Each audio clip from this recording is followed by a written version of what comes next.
Hello, we are Group 7, comprised of Emily Conlan, Aidan, Friederich, and Johanna Fritzinger, and the following is our presentation on our final project report for EBME 421 Bioelectric Phenomenon. We will be presenting on project prompt number 5. The problem that we have been working on is as follows. To test the hypothesis that epileptic coupling follows the strength duration curve principle, large amplitude, short duration spikes, or NMDA spikes, can activate neighbor neurons similar to long-duration, low-amplitude spikes. Vary amplitude and duration, and plot one another versus the other at threshold.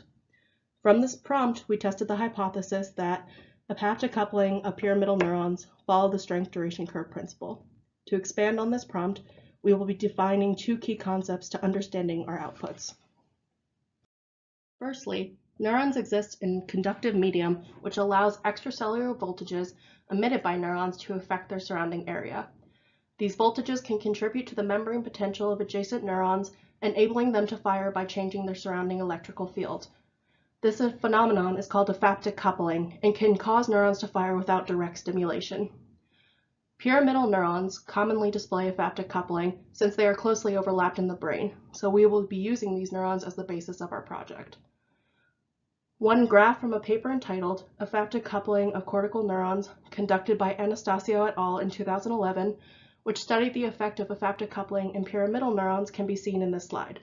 Magenta represents the extracellular voltage applied, and blue is the resulting intracellular voltage. Next, we will define the strength duration curve. A strength duration curve is a common mechanism used in evaluating how a particular system reacts to an input. For this project, we are aiming to show that an input current into the extracellular space at a certain duration will generate an action potential in a neighboring neuron.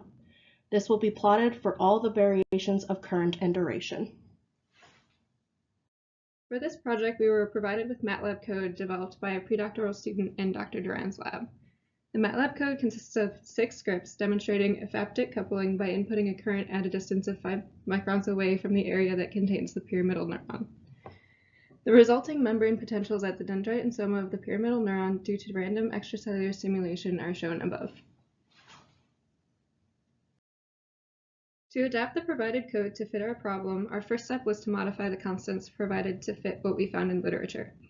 Then we altered the current input into the extracellular space to determine the effect on the system.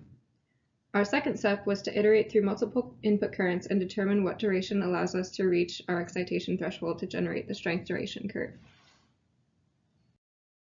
For our first step, in addition to modifying the constants, we also eliminated a majority of the time points from the simulation to decrease the code runtime. As previously mentioned, there was also a section of the code that inputted a randomized current into the extracellular space, which was eliminated.